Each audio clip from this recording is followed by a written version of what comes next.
Hi అండి. Welcome to Rupa Lavanya Swaralahari channel. Actually ఇది already నేను రికార్డ్ చేశానండి. కానీ రికార్డ్ చేసింది అప్లోడ్ అవ్వకుండా డిలీట్ అయిపోవడంతో మళ్ళీ చేయవలసి వచ్చింది. అందుకే నాకు ఈరోజు స్టోరీ ఇవ్వడానికి ఇంత లేట్ అయింది. ఈ లేట్కి క్షమించి స్టోరీని ఆదరిస్తారని ఆశిస్తూ ఇంకా స్టోరీలోకి వెళదాం. నా డెవిల్ గాడితో రొమాన్స్. బాబీకి ఏమైంది అని మాయ ఎక్స్ప్రెషన్స్ని కెమెరాలో జూమ్ చేసి మరీ చూస్తూ అర్థం కాక ఆలోచిస్తూ ఉంటాడు రాబర్ట్. అభిమానం తప్పుగా అనుకోకండి. పాపం ముంబైని గడగడలాడించే డాన్కి కూడా అర్థం కావట్లేదు. కళ్ళు తెరిచి ఒకసారి అటు ఇటు మొత్తం చూసింది మాయా. అక్కడ ఎవరు కనిపించరు. ఎవరు లేరని అమ్మయ్య అనుకుంటూ అంతర్వైపు చూసి, ఒసే పింజారి ఆత్మమోహమా, ఇంకా ఎంతసేపే ఆ పిచ్చి పాటలన్నీ పాడుతూ ఉంటావు? కాసేపు కూడా నీ నోటికి తాళం వేయవా? ఆ కాకి గొంతుకి నొప్పిరా అనేదే రాదా? వచ్చి ఇక్కడ కూర్చో అంటూ గట్టిగా కసురుకుంటూనే ఫ్రెండ్షిప్ గొత్తి తన కూర్చున్న బెంచి మీదనే పక్క ప్లేస్ చూపిస్తుంది మాయా. కొంతకాలం కిందట బ్రహ్మదేవుని ముంగిట సింగిలాత్మ కోరుకుంది ఓ వరం అంటూ మాయ ఫ్రెండ్షిప్ని చూసి కీచు గొంతుతో పాడుతూ వచ్చి మాయ పక్కన సెటిల్ అవుతుంది అంతర్. అది వరం కాదే, దిక్కుమాలిన శాపం. ఈ లోకంలో ఎవరికీ లేని శాపం. నా కర్మకి నాకే దొరికింది అని తలకొట్టుకుంటే, అదేంటే అలా అంటావు? నేను ఇప్పటికీ నీకు ఎన్నిసార్లు హెల్ప్ చేశాను. అంతేలే, మంచి చేసిన వాళ్ళే ఎప్పుడూ మీకు చెడ్డగా కనిపిస్తారు. మంచికి రోజులు లేవమ్మా ఈ రోజుల్లో. చాలే నీ వెటకారాలాపి ఇప్పుడు ఏం చెప్పడానికి వచ్చావో చెప్పు అంటూ విసుగ్గా అడుగుతుంది. వెంటనే కోపం ఏడుపు మర్చిపోయి, అదేనే మన మొగుడు లేడు అంటూ ఏదో సొల్లు చెప్పడం మొదలు పెడుతుంది అంతర్. వెంటనే అంతర్ వైపు తిరిగిపోయి మఠం వేసుకుని గెడ్డం కింద చేతులు పెట్టుకుని కళ్ళు పెద్దవిగా చేసి అంతర్ చెప్తావి తెగ ఇంట్రెస్ట్గా వింటూ మధ్య మధ్యలో ఏదో చెప్పేస్తూ నవ్వుతూ ఉంటుంది మాయా. అదంతా తన పర్సనల్ రూమ్లో కెమెరాలో చూస్తూ ఉంటాడు రాబర్ట్. కానీ అతనికి అంతర్ కనిపించదు కాబట్టి కేవలం మాయ మాత్రమే కనిపించి తనలో తానే మాట్లాడుకోవడం, విసుక్కోవడం, తల కొట్టుకోవడం, మళ్ళీ నవ్వుకోవడం చూసి, బాబీకి సైకలాజికల్గా ఏమన్నా ప్రాబ్లం ఉందా? బాబీకేనా, లేదంటే అందరు అమ్మాయిలకి ఇలానే ఉంటుందా? అలా అయితే అజిత్ భయ్యకి ఇబ్బందే అని తలగొక్కుంటూ ఉంటాడు. మళ్ళీ తనలో తానే, ఒకవేళ నా రియాకి కూడా ఇలాంటి ప్రాబ్లం ఉంటే, లేదు లేదు, నా రియా డార్లింగ్ చాలా తెలివైంది, అప్పుడు చూసాగా అంటూ ఆమెను మొదటిసారి ఎప్పుడు చూశాడో ఎక్కడ చూశాడో గుర్తు తెచ్చుకుంటూ కళ్ళు మూసుకుని రియాని మొదటిసారి చూసినప్పుడు ఆమె మాటలు చేష్టలు గుర్తొచ్చి నవ్వుకుంటూ ఉంటాడు. రాబర్ట్ రియాని ఎక్కడ కలిశాడో ఎప్పుడు మాట్లాడాడో మనం తర్వాత చెప్పుకుందాం. అలా రియా ఆలోచనలో అతను ఉండగా అతని మొబైల్కి కొన్ని మెసేజెస్ వస్తుంది. ఓపెన్ చేసి చూస్తే డెవిల్ ఆ రోజు ఈవినింగ్కి ముంబైకి ఫ్లైట్ టికెట్ బుక్ చేసుకున్నట్లు కన్ఫర్మేషన్ టికెట్. అది చూడగానే అతని పెదవులపై నవ్వు వస్తుంది. డెవిల్ ఖచ్చితంగా మాయాని తీసుకుని వెళ్ళడానికి వస్తున్నాడు అని అతనికి అర్థమైపోతుంది. అలా అయితే డెవిల్తో మాయా వెళ్ళిపోతుంది. ఇంకెక్కడ రోహన్ ఫ్యామిలీ మాత్రమే మిగులుతుంది. అప్పుడు ఈజీగా వాళ్ళందరినీ ఏమైనా చేయొచ్చు. వసంత్ దగ్గర కూడా తను మాయాన్ని వదిలేసినందుకు కారణం కూడా పెద్దగా చెప్పనక్కర్లేదు. అందుకే ఇంకా ఏ టెన్షన్ లేకుండా డెవిల్ కోసం వెయిట్ చేస్తూ ఉంటాడు రాబర్ట్. డెవిల్ ఇంటి నుండి స్టార్ట్ అయ్యి డైరెక్ట్గా హాస్పిటల్కి వెళ్తాడు. అప్పటికే వసంత్కి తెలివి వచ్చి కల్పన వెళ్ళి చూసి ఎలా ఉందో అడుగుతూ బాధపడుతూ ఉంటుంది. డాడ్ అని వసంత్ని చూడగానే డెవిల్ కూడా ఎమోషనల్ అవుతూ అతని దగ్గరికి వెళ్తాడు. కానీ వసంత్ అతనిలో కమల్ హాసన్ని గుర్తు చేసుకుని మొహం పక్కకి పెట్టుకుంటే, ఏమైంది అన్నట్లు బాధగా కల్పన వైపు చూస్తాడు డెవిల్. డాడీకి న్యూస్ చూశాకే హార్ట్ అటాక్ వచ్చిందట అజ్జు అంటూ చిన్నగా ఏడుస్తుంది కల్పన.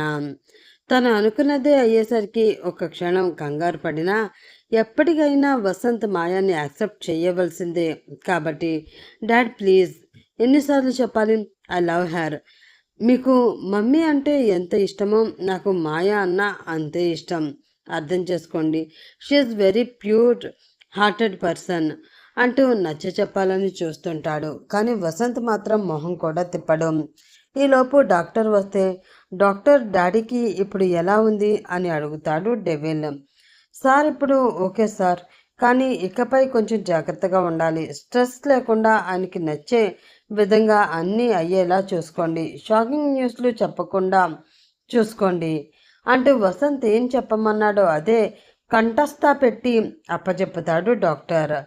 హార్ట్అటాక్ అంటే అవే చెప్తారని తెలుసు కాబట్టి ఓకే డాక్టర్, డిశ్చార్జ్ ఎప్పుడు అని అడిగితే కల్పన వసంత్ ఒకంత ఆశ్చర్యంగా చూస్తారు డెవిల్ని. డిశ్చార్జ్ గురించి అతనికి ఇంకా వసంత్ చెప్పకపోవడంతో డిశ్చార్జా అంటూ ఏం చెప్పాలో అర్థం కాక అయోమయంగా వసంత్ని డాక్టర్ చూస్తూ ఉంటే, అవును డాక్టర్, మ్యాక్సిమం ఇంకా ఎన్ని రోజులు ఉండాలి అని అడుగుతాడు. అజ్జు, ఎందుకు నాన్న అంత కంగారు? ఇప్పుడు మనం ఇంటికి వెళ్ళి ఏం చేయాలి? ఇంటి దగ్గర కంటే ఇక్కడ అయితే వసంత్ గారిని డాక్టర్స్ బాగా అసిస్ట్ చేస్తారుగా అంటుంది కల్పన. తనకి హార్ట్అటాక్ వచ్చింది, స్టంట్స్ కూడా వేశారు అన్న డెవిల్ అలా డిశ్చార్జ్ కోసం అడిగేసరికి వసంత్ కూడా కొంచెం కంగారు పడతాడు. అంటే డెవిల్ అదంతా నమ్మలేదా అని. కానీ భయం బయట పడకుండా కామ్గా చూస్తూ ఉంటే, అది డాడీని మనం చూసుకుంటాం కదా, కావాలంటే నర్స్ని, ఒక జూనియర్ డాక్టర్ని కూడా మనతో తీసుకువెళ్దాం అంటాడు. కానీ అంత అవసరం ఏముంది అజ్జు, అది చెప్పు ముందు. భర్త మీద ప్రేమతో కొంచెం గట్టిగానే అడుగుతుంది కల్పన. వసంత్ కూడా డెవిల్ ఏం చెప్తాడా అని అతని వైపే చూస్తాడు. ఇందాక ఇంట్లో బావతో మాట్లాడాను, పాపకి బారసాల చేద్దామని అంటున్నారు. నానమ్మ కూడా ఆ ఫంక్షన్ ఇక్కడ కాదు, ఊరు వెళ్దాం, అక్కడే చేద్దాం అంటుంది. 29th డేనే చేయాలట, లేదంటే మళ్ళీ పాపకి 3rd month వచ్చే వరకు చేయకూడదట. ఇప్పుడు డాడీ పొజిషన్ వాళ్ళకి, ముఖ్యంగా బామ్మకి చెప్పలేక అలాగే అన్నాను అంటాడు డెవిల్. వసంత్ హమ్మయ్య అనుకుంటే, అలా ఎలా రా అని కొంచెం కోపంగా అంటుంది కల్పన. రోహన్ని, మాయాన్ని, వాళ్ళ ఫ్యామిలీని చంపేటప్పుడు డెవిల్ దూరంగా ఉండడమే మంచిది అని. పర్లేదు కల్పన, నేను బాగానే ఉన్నాను. అచ్చు చెప్పినట్లు డాక్టర్ని, ఒక నర్స్ని అపాయింట్ చేద్దాం. నాకు హార్ట్అటాక్ అంటే అమ్మ ఖచ్చితంగా భయపడుతుంది. ఇప్పుడు అదంతా అవసరమా? నేను కూడా ఇక్కడ ఉంటే ఏదో ఒక బిజినెస్ విషయాలు నన్ను అటే లాగుతూ ఉంటాయి. దాని బదులు మనం ఊరు వెళ్ళిపోతే అక్కడ కొన్ని రోజులు ప్రశాంతంగా ఉందాం అంటూ సెంటి డైలాగ్స్ కొడతాడు వసంత్.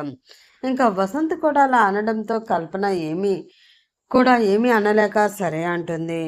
వెంటనే వసంత్ డాక్టర్ వైపు చూసి సైగ చేస్తాడు. మీతో పాటు డాక్టర్స్, నర్స్ ఉంటారు అంటే పర్వాలేదు సార్, డిశ్చార్జ్ చేయొచ్చు, కాకపోతే ఈరోజు అవ్వదు అంటాడు డాక్టర్ వసంత్ సిగ్నల్ ఇవ్వడంతో. ఓకే, రేపటికి డిశ్చార్జ్. ఆ ఫార్మాలిటీస్ అన్నీ చూడండి. ఇంకా ఏమైనా టెస్ట్లు చేయాలి అంటే ఇప్పుడే చేసేయండి. మేము ఊరు వెళ్ళిన తర్వాత మళ్ళీ మధ్యలో రావడం కష్టమవుతుంది అంటాడు డెవిల్. అలాగే సార్ అంటూ డాక్టర్ వెళ్ళిపోతే, మామ్, నేను మాయాని తీసుకురావడానికి ముంబై వెళ్తున్నాను అంటూ బాంబు పేలుస్తాడు డెవిల్. మాయాని అక్కడి నుంచి తీసుకువచ్చేస్తే తనని రాబర్ట్ ఎలా చంపుతాడు అని. ఇంకా నువ్వు ఆ దరిద్రాన్ని వదలలేదా అజిత్? అసలు మన పరువు ఇంతలా పోవడానికి కారణం ఆ అమ్మాయే. అడుగు పెట్టినప్పటి నుంచి మనకి అన్ని కష్టాలే. ఇప్పుడు మన బిజినెస్ కూడా మొత్తం పడిపోయి ఉంటుంది, షేర్స్ కూడా తగ్గిపోయి ఉంటాయి, ఫ్యామిలీ రెప్యుటేషన్ కూడా పడిపోతుంది. ఇంత జరిగిన తర్వాత కూడా నువ్వు మళ్ళీ ఆ అమ్మాయిని తీసుకువస్తా అంటున్నావా? అయినా అసలు ఆ అమ్మాయిలో అంతలా ఏముందిరా అంటూ కావాలనే మళ్ళీ బ్రీతింగ్ ప్రాబ్లం వచ్చినట్లు యాక్టింగ్ మొదలు పెట్టేస్తాడు వసంత్. అదంతా నిజమే అనుకునే డెవిల్, కల్పన మళ్ళీ భయపడిపోతూ, వసంత్ ప్లీజ్ మీరు మళ్ళీ అలా ఎగ్జైట్ అవ్వకండి, నా మాట వినండి, ఇప్పుడే మీకు కొంచెం కొంచెం నార్మల్ అవుతుంది అంటూ కల్పన వసంత్ చేపట్టుకుని చెప్తూ ఉంటుంది. అప్పటి వరకు ఎలా అయినా మాయా విషయంలో వసంత్ని ఒప్పించాలి అనుకున్న డెవిల్ మళ్ళీ ఏం చెప్పాలో తెలియక భయంగా చూస్తాడు వసంత్ వైపు. లేదు కల్పన, వాడు మళ్ళీ ఆ దరిద్రాన్ని తీసుకువస్తాను అంటుంటే నేను ఎలా ఒప్పుకోవాలి? అసలు తను తీసుకువచ్చినందుకు ఇవన్నీ కూడా ఇంకా ఇప్పటి వరకు జరిగినవన్నీ చాలదా అంటూ అరుస్తాడు కల్పన చేయి గట్టిగా పట్టుకొని. డాడ్ ప్లీజ్, నేను చెప్పేది వినండి. She my wife. నేను ఇలా మధ్యలోనే తనని వదిలేయలేను. మామ్, నువ్వే డాడీకి అర్థమయ్యేటట్లు చెప్పు. నాకు ఆఫీస్లో వర్క్ ఉంది, లీవ్ కూడా అప్లై చేయాలి. అట్నుంచే ముంబై వెళ్తున్నాను, రేపు మాయతో వచ్చేస్తాను అంటూ మాయాని వదలను అని తన నిర్ణయం చెప్పేసి బయటికి వెళ్ళిపోతాడు డెవిల్. చూసావా కల్పన, వాడిలో ఎంత చేంజ్ వచ్చిందో చూసావా? ఇదంతా ఆ అమ్మాయి వల్లే కాదా చెప్పు? ఇంతకు ముందు నా మాటకి ఎంత విలువ ఇచ్చేవాడు. Vasanth please cool. మీరు కూడా ఒకటి అర్థం చేసుకోండి, వాళ్ళిద్దరు వైఫ్ అండ్ హస్బెండ్. మనం యాక్సెప్ట్ చేయాలి, అర్థం చేసుకోండి. అజ్జు చిన్నపిల్లవాడి కాదు, రెస్పాన్సిబుల్ జాబ్ చేస్తూ తనకంటూ ఒక అభిప్రాయం ఉన్నవాడు అంటుంటే కోపంగా మొహం తిప్పుకుంటాడు వసంత్. ఆల్రెడీ అతని పట్టుదల గురించి తెలుసు కాబట్టి మెల్లిగా తనే అర్థం చేసుకుంటారు అని కల్పన కూడా ఇంకేమీ మాట్లాడకుండా కామ్గా ఉండిపోతుంది. రాబర్ట్ నుండి మాయ తప్పించుకుంటే మళ్ళీ అజిత్ నుండి ఎలా తప్పించి తనని చంపాలా అని ఆలోచిస్తూ ఉండిపోతాడు వసంత్. పోలీసులు రావడం, రోహన్ని ఉంచిన రూమ్లోకి వెళ్ళడం, మళ్ళీ బయటికి వచ్చి డాక్టర్తో మాట్లాడి అక్కడి నుంచి వెళ్ళిపోవడం. ఒక పూట అంతా అదే జరుగుతూ ఉంటుంది, కానీ ఫ్యామిలీ మెంబర్స్ ఎవరు మళ్ళీ లోపలికి అలా చేయరు. రోహన్ని చూడొచ్చా డాక్టర్? నో, ప్రజెంట్ అతన్ని ఇంకా అబ్జర్వేషన్లోనే ఉంచాం, రేపు చూడొచ్చు. అయినా నిన్ననేగా మాట్లాడారు, చూసారుగా, అతను అవుట్ ఆఫ్ డేంజర్నే, డోంట్ వరీ అని వెళ్ళిపోతారు డాక్టర్. శామ్ అజిత్తో మళ్ళీ ఒకసారి రోహన్ గురించి మాట్లాడితే బెటరేమోరా అంటారు జాహ్నవి. నిజమే, నిన్న ఉదయం నుండి ఇప్పటి వరకు మళ్ళీ మమ్మల్ని పంపలేదు. నిన్న కూడా అజిత్ అడిగితేనే పంపించారు అంటుంది పూనం. మాయా, అరుణ్ కూడా మొహాలు చూసుకుంటారు. అలాగే ఆంటీ, నేను మాట్లాడతాను. యాక్చువల్గా అజిత్ ఈరోజు ఈవినింగ్కి ఇక్కడికి స్టార్ట్ అవుతాడు అనగానే, నిజమా? Thanks God. రేపు ఎలా అయినా రోహన్ని చూపించమని అలాగే మాట్లాడమని చెప్పాలి, అలాగే వాళ్ళ ఫాదర్ గురించి కూడా అని జాహ్నవి అనగానే పూనం ఆమె చెయ్యి గట్టిగా పట్టుకుని ఆపేస్తుంది. అజిత్ గారి ఫాదర్ ఏంటి ఆంటీ అని అడుగుతుంది మాయా. అది అదే, అజిత్ ఫాదర్ కూడా వస్తున్నారేమో అంటున్నారు ఆంటీ అని ఏదో చెప్పాలి కాబట్టి చెప్పి, శామ్, అబ్బాయి వచ్చేసరికి నువ్వు రెడీ అయ్యి వెళ్ళాలి కదా, నువ్వు అరుణ్ ఇంటికి వెళ్ళండి అంటూ కావాలనే అక్కడి నుంచి పంపించేస్తుంది.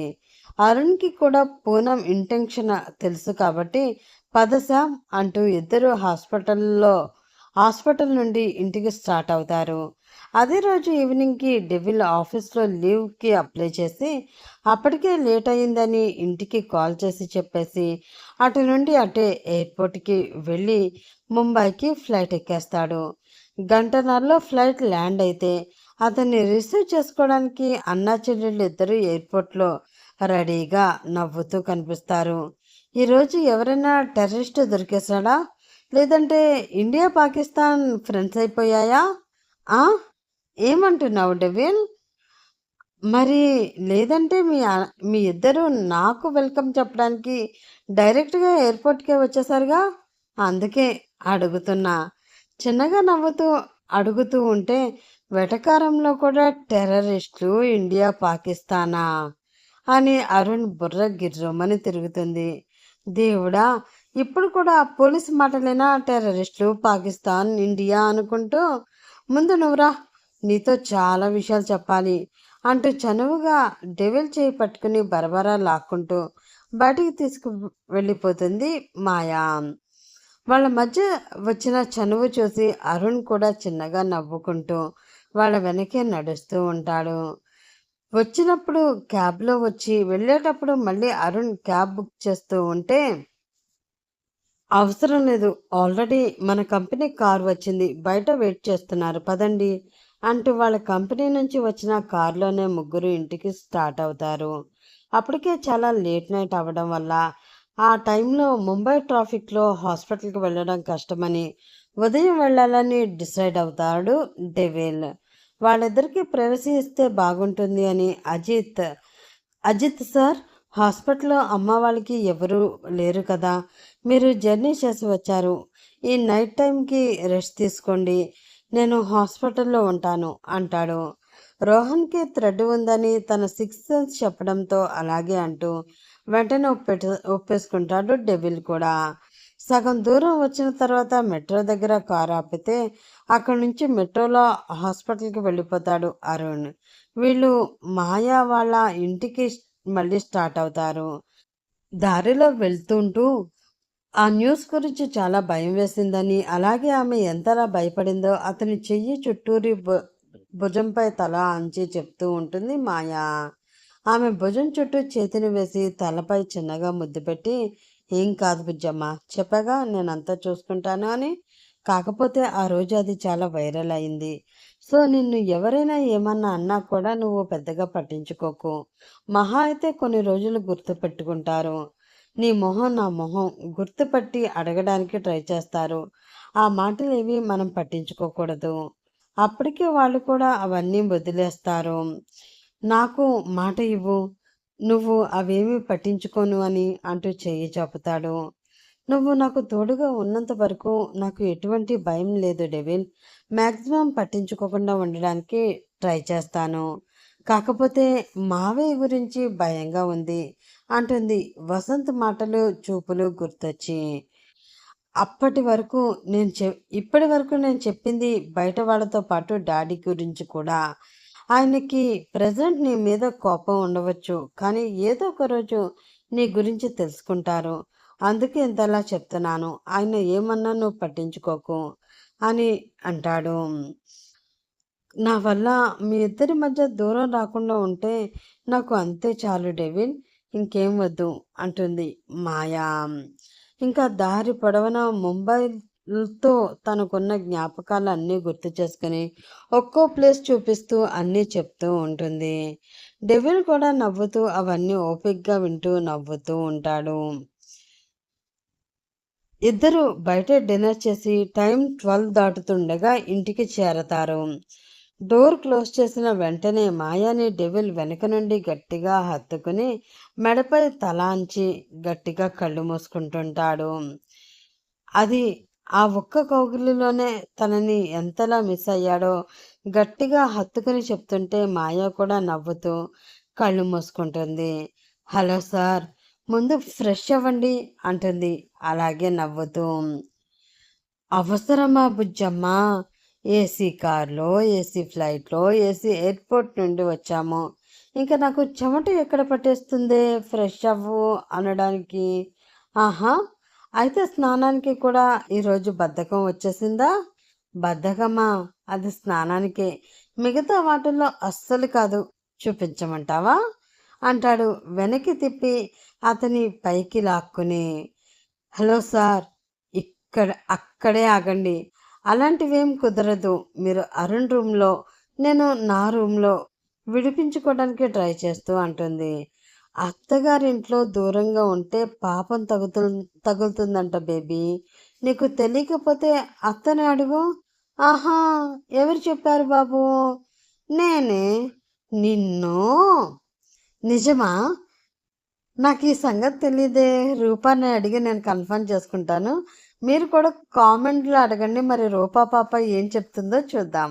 అలాగే ఈ ఎపిసోడ్కి ఇక్కడితో tata bye bye good night చెప్పేసి నెక్స్ట్ ఎపిసోడ్ మండే కోసం రెడీ చేస్తూ ఉంటాను. మండే మళ్ళీ కలుసుకుందాం. అప్పటి వరకు bye bye friends, have a nice day.